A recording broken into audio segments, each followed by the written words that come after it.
Welcome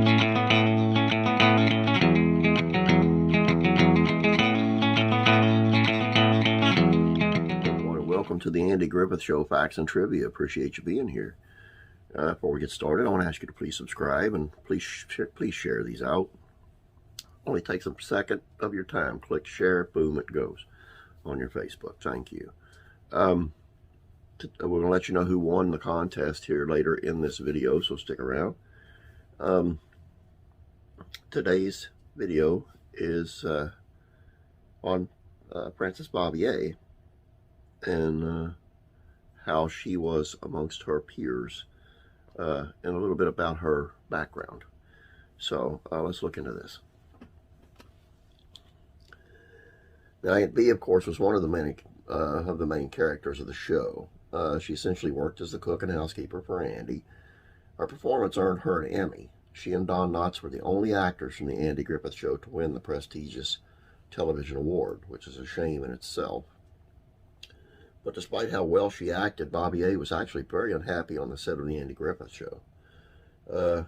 Andy kept things light on the set, and he frequently played pranks on his cast members, especially Don Knotts. Sometimes he was on the receiving end of the antics. The cast would dance and sing together as soon as the camera stopped rolling, but Bavier made a point to stay above the fray. She considered herself to be a professional, and she saw the behavior on the set as below her and decidedly unprofessional. She and Andy had a strained relationship, but neither let their personal relationship show on screen. Apparently, Bavier once got so mad at Griffith that she hit him over the head with her umbrella, which I've had conflicting things on that. I read it was actually George Lindsay. Bavier was a professional actor and spent most of her career in New York. She definitely wasn't accustomed to the laissez-faire attitude of the Griffith set. She was born in 1902, which means by the time she landed the role of Aunt Bee, she was already 60, and she spent most of her career on Broadway.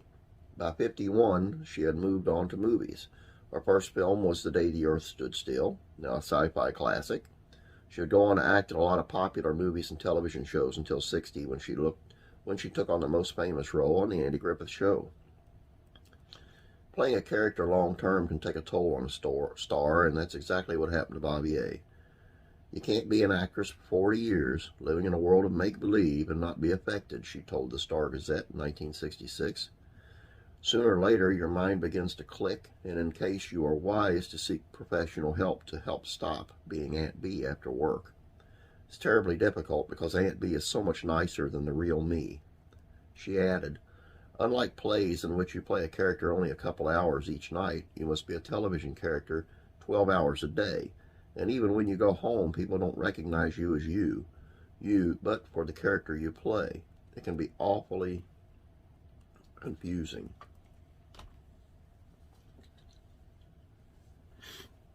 And that's how that was. I actually never realized how much she actually did pre the Andy Griffith Show, but she had quite a resume. And like I said, that part where she hit Andy on top of the head with the umbrella, I actually believe that was George Lindsay, but I've read this in like 2 or 3 different places, so one or the other, but I believe George Lindsay said it was him, so take that for what it's worth. Appreciate you being here. Appreciate your continued support. A little bit lacking on the viewership yesterday, but we'll have them days. I hope today we'll bring you all in, and then y'all get to looking at it and then leave me comments. And like you have been doing, it's a lot of fun. And I want to let you know that today's winner for the Andy Griffith Mayberry Mania game is Debbie Gibson. And I found out it's not the pop star from the 80s or 90s, whatever. Debbie Gibson is the winner. So, Debbie, what you want to do is, here's my email right here. Email me your address so I can send it off to you. I know I've been laxing on the trivia question on the Facebook page. I'm sorry about that. I'm going to get it up today. So, have a great day. We'll catch you tomorrow. God bless. Be praying for you.